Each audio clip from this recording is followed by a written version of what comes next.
वर्षी यांना कन्यारत्न प्राप्त झाली, त्यामुळे त्यांनी वृक्षारोपण किंवा वृक्ष वाटपचा प्रोग्राम ठेवलेला आहे। तर हा प्रोग्राम ठेवलेला आहे। आपण दरवर्षी पाहतो की वृक्ष हे दिले जातात, आपणही खुशीने घेऊन जातो। इथं घेताना आपण फार खुशीने घेऊन जातो की मला आंब्याचं द्या, मला लिंबाचं द्या किंवा मला लिंबूचं द्या, अजून जे विविध प्रकार फळांची झाडं असतील ते आपण घेऊन जातो। पण फक्त घेऊन जातो आणि काय करतो, लावताना त्याचा फोटो काढतो आणि रील वगैरे पोस्ट करतो, एवढंच आपल्याला माहिती। पण आतापर्यंत तरी महाराष्ट्रामध्ये कार्यक्रम देण्याचे भरपूर झालेले, पण एखादं झाड जगवल्यानंतर त्याचा रील कधी पोस्ट झाला नाही किंवा त्या झाडाला फळं आली ते कधी नाही, ते फक्त एक गोष्टीरूपी तू आम्हाला माहिती।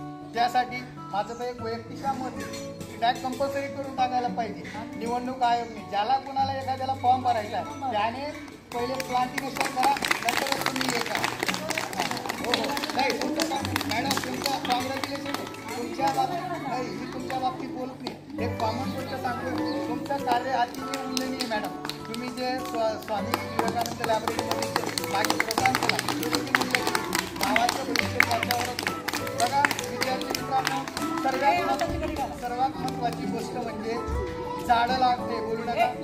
झाडं लावण्याचा फायदा एक होतो, आपल्याला जर ताण लागली तर आपण काय करतो, पाणी पितो की नाही, तसंच झाडाचं पण आहे। जर त्याला आपण पाणी दिलं तर ते वाढणार आहे, आणि सर्वांचे आपण शोषण करतोय ते कशाने होतं, ब्रेथिंग, ते कशाने होतं, ते ऑक्सिजन देतं, त्या ऑक्सिजनवर आपण सर्व दिनचर्या चालू आहे। म्हणून झाड हे फार महत्त्वाचं आहे। याचं ते फळाचं जर बघितलं, जे फळं आहे फळांमधनं भरपूर काही विटॅमिन्स भेटतात आणि ते आपल्याला गिवस करत राहतात। म्हणून फक्त झाडं घेऊन नाही जाता तर काय करायचंय, असा काही रील हे जे तुम्ही झाडं घेऊन जाताय, मी राहुल दादाला जी लक्ष्मी नावाची मुलगी त्याचं फळ खाताना आपल्याला आठवण यायला पाहिजे की राहुल दादाने आपल्याला वृक्ष वाटप केली होती, आणि त्या वृक्ष वाटपाचं आपण काय करतोय की लक्ष्मी नावाचं झाड आहे, त्या झाडाचं आपण फळ खातोय, असा कुठेतरी रील यायला पाहिजे। एवढंच बोलतो आणि थांबतो। जय हिंद, जय महाराष्ट्र।